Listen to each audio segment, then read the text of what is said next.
ju pööripäev.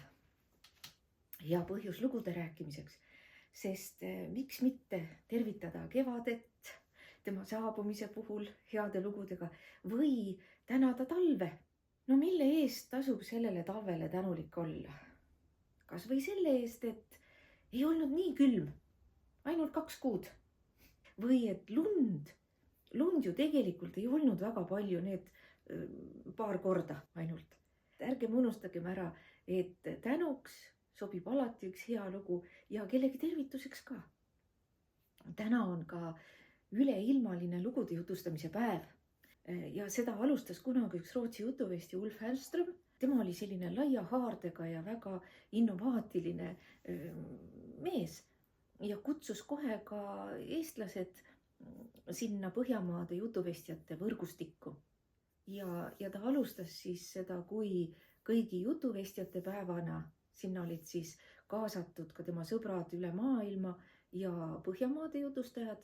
Meie hiljem see kasvas siis üle jutuvestmise päevaks. Aga teate, ega jutuvestjad ei ole ka kõik niisugused, et oleme sõbrad. Ei ole. Seal oli erimeelsusi ja lõpuks Ulf väsis ja siis jätkasid juba teised tema tööd. Ja mõni aasta tagasi Ulf lahkus ka meie hulgast, aga minu jaoks on alati tähtis rääkida seda, kust selline traditsioon on alguse saanud. Igal aastal lepitakse kokku üks teema ja sellel aastal on selleks algus pimeduses.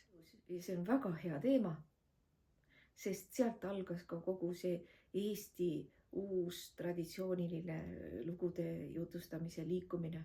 Ikka just pimedusest algas see ja valguseks seal oli üks muinasjutt, mida mulle oli kunagi jutustanud vend, siis kui ma olin 5-aastane ja kui ma siis 25-aastasena sinna pimedusse langesin, siis see muinasjutt valgustas minu teekonda sealt tagasi siia maailma. Ja siis ma mõistsin, et muinasjutud ei ole pelgalt meelelahutus lastele, vaid see on midagi väga võimsat, mille ohjad on täiskasvanute kätes. Aga soovin teile ka täna siis, ükskõik kus te ka ei ole, kas siis pööripäeva lõkke ääres või kusagil sõpradega koos, jagage oma lugusid teemal valgus pimeduses.